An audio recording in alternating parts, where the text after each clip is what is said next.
Amen. Amen. Bonjour à tous. Bonjour. Que Dieu vous bénisse. Amen. Avant de passer au message, j'aimerais qu'on chante un Je veux m'enraciner. Amen. Je veux m'enraciner en toi, Jésus. Je veux m'enraciner en toi, Jésus. Je veux m'enraciner en toi, Jésus. Je veux m'enraciner en toi, Jésus. Quand viendront le vent et la tempête, donne-moi de résister. Quand viendront le vent et la tempête, donne-moi de résister. Quand viendront le vent et la tempête, donne-moi de résister. Quand viendront le vent et la tempête, donne-moi de résister. Je veux m'enraciner en toi, Jésus. Je veux m'enraciner en toi, Jésus. Je veux m'enraciner en toi, Jésus. Je veux m'enraciner en toi, Jésus. Quand viendront le vent et la tempête, donne-moi de résister. Quand viendront le vent et la tempête, donne-moi de résister. Quand viendront le vent et la tempête, donne-moi de résister. Quand viendront le vent et la tempête, donne-moi de résister. Quand viendront le vent et la tempête, donne-moi de résister. Quand viendront le vent et la tempête, donne-moi de résister.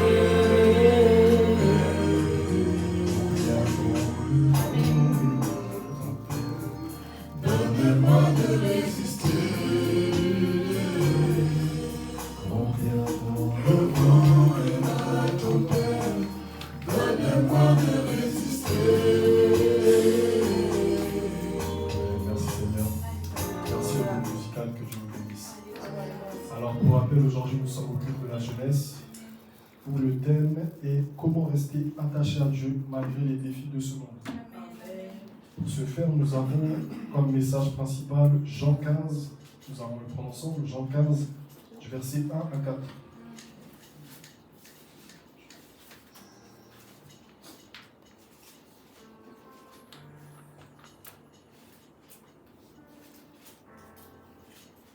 Si quelqu'un l'a trouvé, on peut le lire.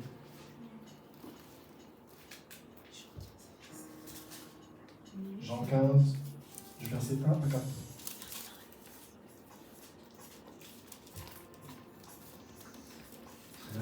Je vais le lire.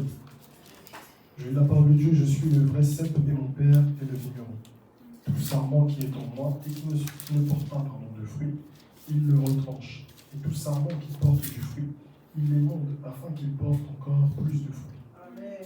Déjà, vous êtes purs à cause de la parole que je vous ai annoncée. Demeurez en moi et je demeurerai en vous. Comme le sarment ne peut de lui-même porter du fruit, s'il ne demeure attaché au cep, ainsi vous ne le pouvez non plus, si vous ne demeurez en moi. Amen. Amen. Voilà le passage principal, je peux dire, qui englobe cette journée. Amen.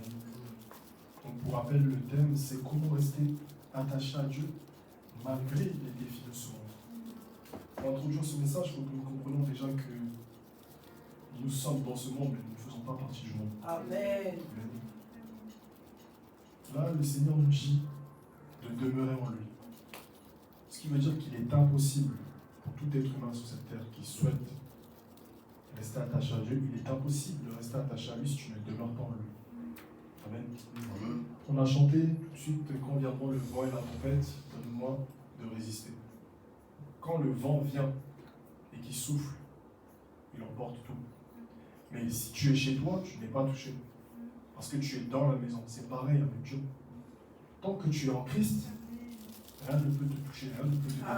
Amen. Amen. Mais pour ça, il faut demeurer. Et il y a une différence entre demeurer et séjourner. Tu peux faire un séjour chez quelqu'un, tu peux faire un séjour dans un hôtel, tu peux faire un séjour dans un pays, mais ce n'est pas ta demeure. Demeurer, c'est l'endroit où tu restes de façon fixe. Donc ce que Dieu nous dit premièrement dans ce passage, c'est de rester avec lui, Amen. de rester en lui. Amen. Amen. Amen. On va voir à travers différents passages certains moyens pour être attaché à lui, parce qu'il faut être réaliste. Ce monde et tout ce qu'il contient, pour notre chair, c'est ce qu'il y a de meilleur. C'est ce que notre chair aime. Tout ce qu'on voit dans ce monde, notre chair est attirée par ça. Et sans une relation avec Dieu, sans demeurer en lui, ce n'est pas possible. Sans avoir les moyens pour rester attaché à lui, c'est impossible. Amen. Je vais prendre le psaume chapitre 1, du verset 1 à 3. Psaume 1, verset 1 à 3.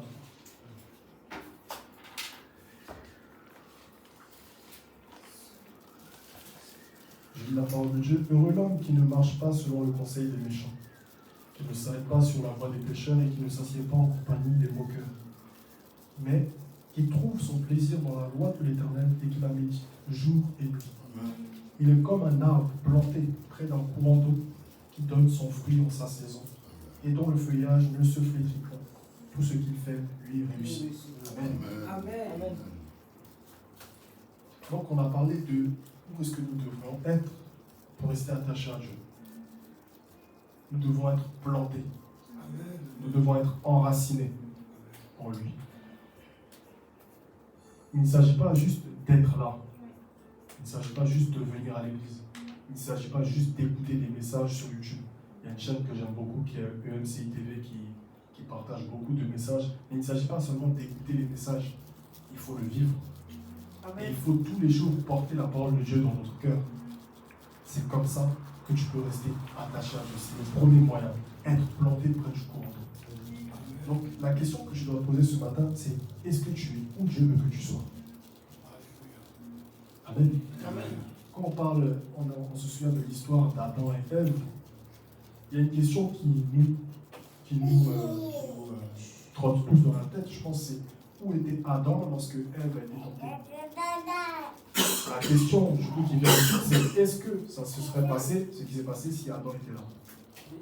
Il est venu après, on lui a proposé, il a mangé, mais est-ce que s'il aurait été auprès d'Ève, premièrement, est-ce que ça se serait passé? C'est une question.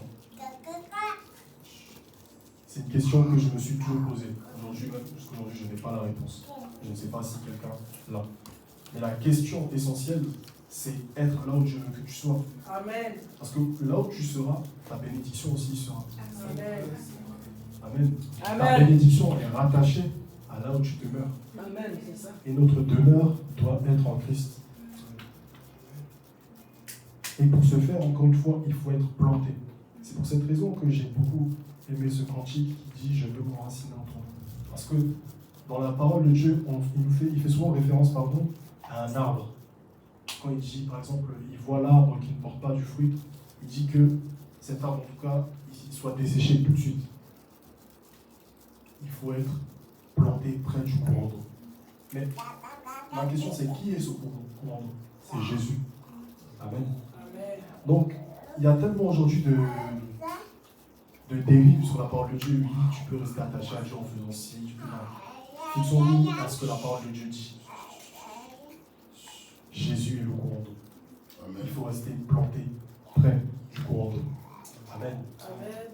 Le deuxième moyen pour rester attaché à Dieu se trouve dans 1 Timothée 4, verset 12.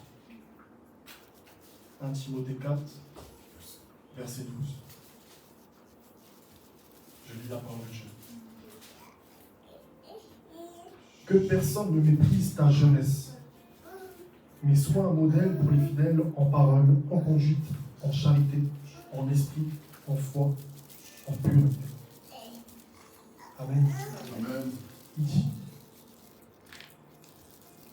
que personne ne méprise ta jeunesse, mais sois un modèle. Amen. Ce qui veut dire que l'âge n'a rien à voir avec le fait de demeurer en Christ. On se dit des fois, non, lui il est trop jeune. On est trop jeune ou on est trop vieux pour servir Dieu. On est trop jeune ou on est trop vieux. Non, c'est bon, moi avant j'étais zélé, avant j'étais ci. Une demeure ne bouge pas en fonction du temps. C'est pas parce que on est en 2025 que je ne dois plus habiter ici. On est en 2026, 2027, 2028 que je ne dois plus habiter ici. Ça n'a rien à voir. Le temps ne doit pas changer là où tu demeures. En tout cas pas en Christ. Peut-être que chacun ici a des projets de voyager, de demeurer ailleurs. Ça c'est un autre sujet. Mais lorsqu'il s'agit de Jésus, peu importe là où tu vas, Jésus doit t'accompagner là-bas. Amen. Amen. Amen. Là où je veux en venir à travers ce point, c'est que oui, l'âge n'a rien à voir avec le fait d'être affermi en Christ. La foi et l'âge sont deux choses différentes. Amen. Ici, il dit que même personne ne méprise ta jeunesse. Ne laisse pas ce monde t'influencer. Ne laisse pas ce monde changer ta demeure. Ne laisse pas ce monde t'attirer au point que tu ne demeures plus en Christ. Non. Demeurer en Christ, peu importe les circonstances, peu importe ce qui peut se passer. Amen. Si nous prenons ensemble Romains au chapitre 9, qui est le passage le plus long, je demanderai à un volontaire, s'il vous plaît, de le lire. Romains chapitre 9, versets 1 à 18.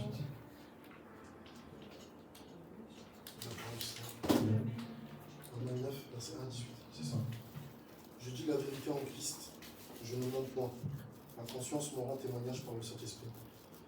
J'éprouve une grande tristesse et j'ai dans le cœur un chagrin continuel, car je voudrais moi-même être anathème et séparé de Christ pour mes frères, mes parents selon la chair, qui sont israélites, à qui appartiennent l'adoption et la gloire et l'alliance, et la loi et le culte et les promesses et les patriarches, et de qui est issu selon la chair le Christ qui est au-dessus de toutes choses.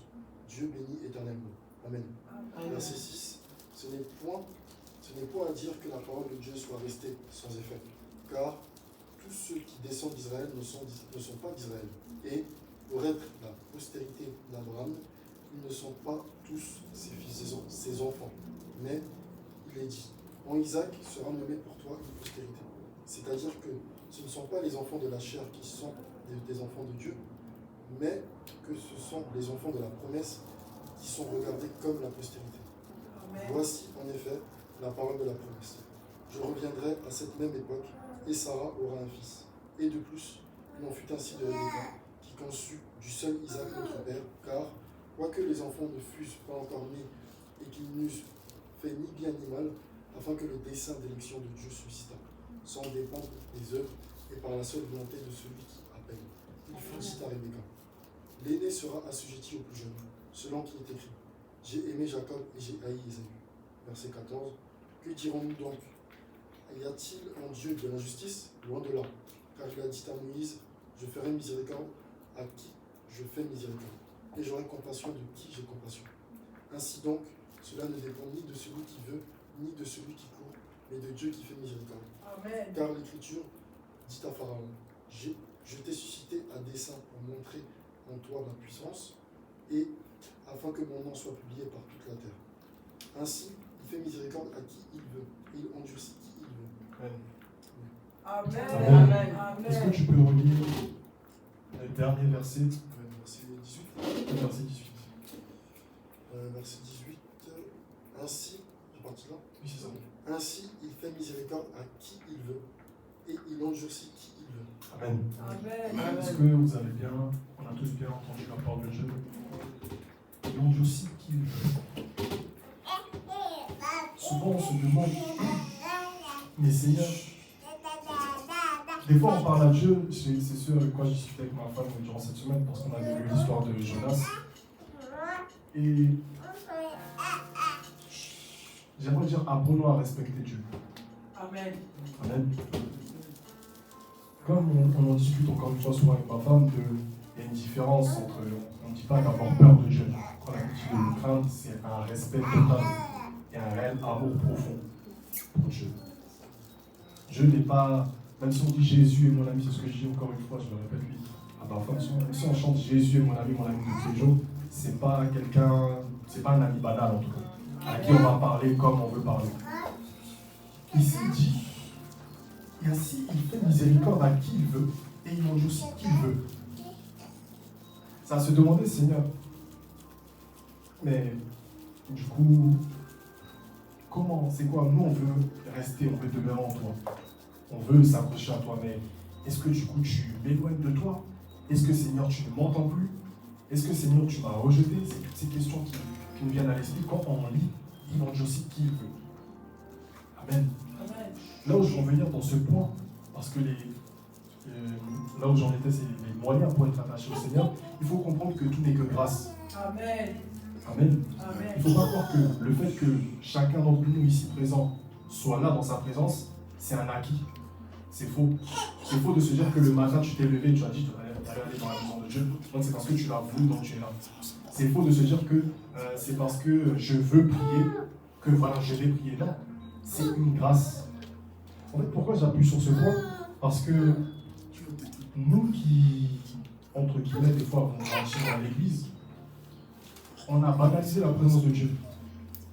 On banalise le fait d'être sauvé. On banalise le fait de connaître le nom tout-puissant de Jésus. C'est pas un prénom banal. Et encore une fois, je répète, c'est pas un ami banal. C'est pas l'ami du coin, du quartier. Non, c'est Jésus. Ce nom seulement là, il guérit des malades. Amen. Ce nom seulement là, il chasse les démons. Amen. Est-ce que tu peux dire un seul prénom, quel qu'il soit, et puis ça va guérir quelqu'un? Non. Tu peux dire le prénom de ta tante, de ton oncle, peu importe l'amour et le respect que tu as pour tes proches, tu peux citer leur nom, ça ne changera rien. Seul, et uniquement seul, le nom de Jésus change tout. Amen. Et c'est cette personne-là avec qui tu vas jouer et croire que c'est un acquis. Non, ce n'est pas un acquis, c'est une grâce. Amen. Demeurer en Jésus-Christ, c'est une grâce. Amen. Tes efforts ne nous frustreront pas en fait. Ne nous frustreront pas. C'est là où je veux en venir aussi. Ne nous frustrerons pas. Parce que des fois on se dit, je passe tellement de temps dans la présence de Dieu, pourquoi est-ce qu'il ne se révèle pas à moi? Je passe tellement. Mais Dieu fait ce qu'il veut. Amen. Il dit un peu plus haut, à partir du verset 14, que dirons-nous donc? Y a-t-il un Dieu de l'injustice? Loin de là. Car il dit à Moïse, je ferai miséricorde à qui je fais miséricorde. Et j'aurai compassion de qui j'ai compassion. Ainsi donc, cela ne dépend ni de celui qui veut, ni de celui qui court, mais de Dieu qui fait miséricorde. Amen. Amen. Demeurer en Christ ne dépend pas forcément de toi. Être dans la présence de Dieu ne dépend pas de toi. Et ce passage est le plus long parce que j'avais prévu que ce soit le passage central de ce message. Amen. Pour que chacun comprenne que la vie dans laquelle nous sommes, les situations, les circonstances de la vie ne dépendent pas de nous. Et la délivrance de ces circonstances aussi ne dépend pas de nous. Il parle là de Pharaon. Il y a des choses dans la Bible, quand tu la lis, c'est vraiment étrange. C'est tellement étrange. Tu vois l'histoire des Hébreux, tu te dis, mais est-ce que Dieu aime voir son peuple souffrir? Parce qu'ils ont duré 400 ans en Égypte. 400 ans d'esclavage. Et tu te demandes, mais Seigneur, quel est ton projet? Qu'est-ce qui se passe? Parce que je pense qu'on est tous déjà passés par ce genre de situation et on se demande, mais Seigneur, où est-ce que tu es? Seigneur, là je prie, je jeûne. Je fais tout pour me rapprocher de toi. Mais ma situation ne change pas. Seigneur, qu'est-ce que je t'ai fait? Moi, il m'est arrivé en tout cas de demander ça à Dieu. Parce que je traversais des moments difficiles, j'ai dit, Seigneur, aide-moi. Forcément, j'ai fait quelque chose. Ou peut-être que tu m'as rejeté. Soyons honnêtes, c'est pas parce que je suis sur la chair que je vais embellir la foi. Non. La foi, c'est dur. Marcher avec Jésus-Christ, c'est dur. Même si on dit que oui, il n'y a rien de plus simple.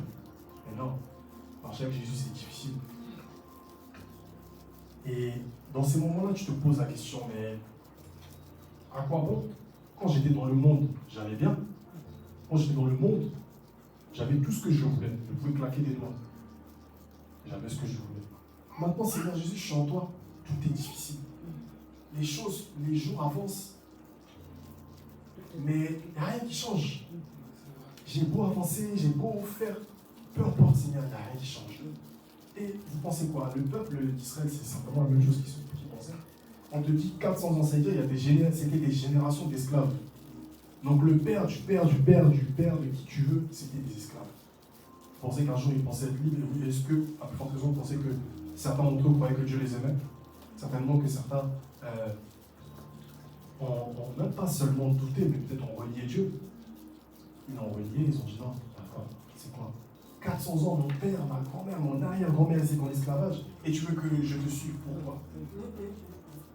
Et qu'est-ce que Dieu dit? Il avait endurci le cœur du pharaon. Et à savoir que pharaon, c'est un titre, c'est l'ancien titre président. Mais pharaon, il y en a eu d'autres avant lui. Des pharaons, il y en avait d'autres. Donc c'était des générations comme ça qui ont assujetti le peuple hébreu. Dieu fait compassion à qui il veut. Amen. Dieu fait compassion à qui il veut. Il libère qui il veut, quand il veut. Amen. On oublie des fois que c'est le créateur du ciel, de la terre, de l'univers. Il n'a pas de compte à rendre à qui que ce soit.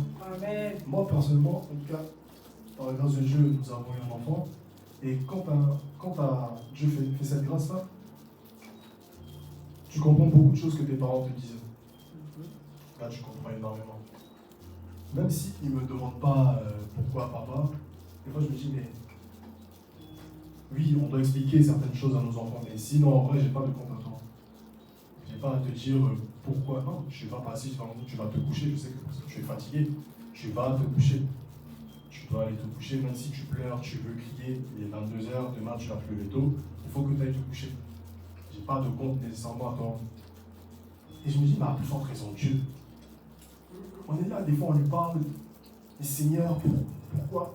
Oui, c'est être humain, je vais faire cette parenthèse, on est des êtres humains, donc c'est normal qu'on pleure et qu'on demande à Dieu. Mais faisons attention à comment est-ce qu'on parle à ce Dieu si grand. Quand on lit l'histoire de Jonas, il arrive un moment où il sort de la ville de Ninive, parce que, bon, comme vous le savez, il ne voulait pas aller là-bas. Il se construit une cabane, puis Dieu fait pousser un ricin, donc une plante, pour le couvrir. Et la Bible dit que Jonas éprouva une grande joie. Et comme je le dis encore une fois, comme ma femme on discute souvent, pour le Dieu où on a dit souvent, on dit que quand la Bible met des adverbes comme grand ou très, c'est que vraiment, il fait être vraiment content. Une grande joie.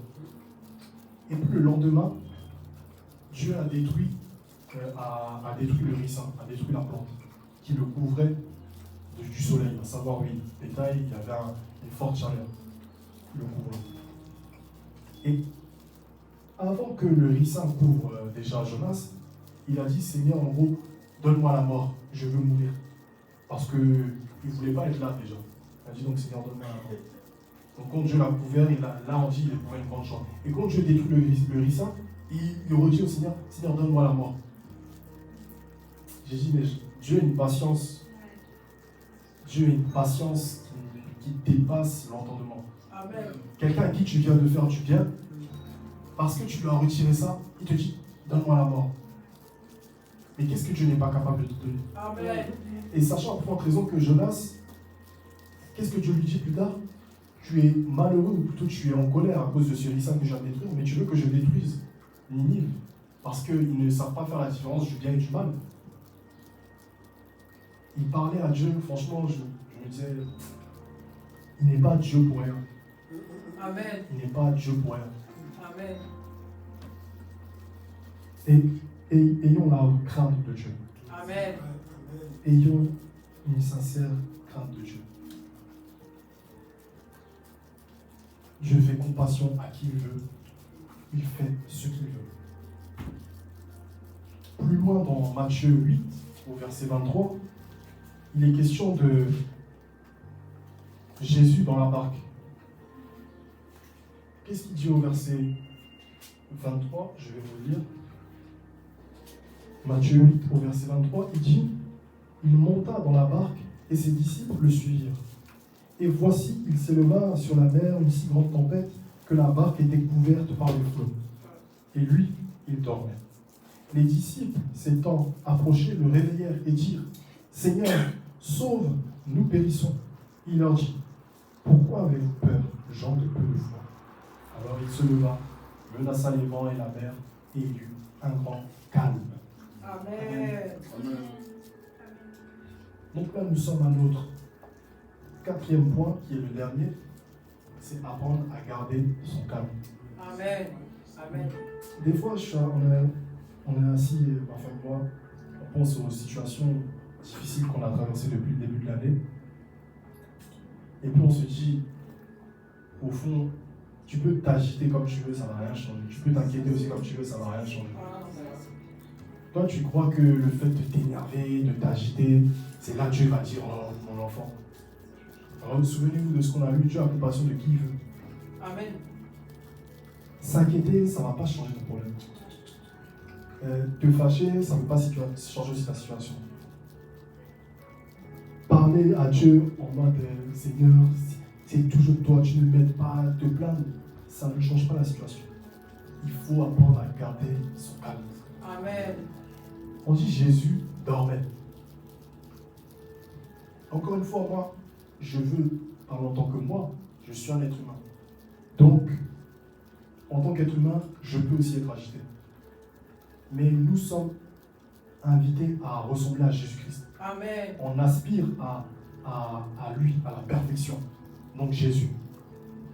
Donc même si on dit que tu es être humain et que c'est normal, tes sentiments parlent, ton corps parle, ton cœur parle, apprends à garder ton calme. Amen. Encore une fois, je le répète, apprends à garder ton calme. T'agiter ne peut pas changer la situation. Le monde, tout ce qui se passe dans ce monde, t'énerver ou t'agiter ne change pas quoi que ce soit. Malheureusement, on entend tous en ce moment parler de cette histoire de cette jeune fille qui a été tuée. C'est révoltant. C'est plus que révoltant. Tu te demandes, mais dans quel monde vivons-nous? Les crimes tels que la pédophilie, je dis les mots, ce genre de crimes. Certains encourent 2 ans de prison, encourent des peines, je ne sais pas comment on dit, des vieilles peines, des petites peines. Alors que ceux qui, par exemple, commettent un vol, non pas que c'est une bonne chose, voler, tuer, toutes ces choses sont mauvaises. Mais ceux, par exemple, qui commettent un vol peuvent avoir 20 ans de prison. Quand les personnes des pédophiles, 2 ans de prison, on sait qu'il y a un déséquilibre qui est là. Donc si tu penses à toutes ces choses, à toute cette injustice qu'il y a dans ce monde, tu ne peux pas garder tout calme. Tu ne peux pas rester serein. Il faut qu'on apprenne à garder les yeux fixés sur Jésus. Amen. Amen, c'est vrai. Tant que tu as les yeux fixés sur lui, tu peux garder ton calme. Amen. Des fois, vraiment, je le répète, les situations qu'on traverse, je ferme les yeux et je dis Seigneur, en vrai, je ne peux rien changer. Je peux rien y faire. Tu veux faire quoi?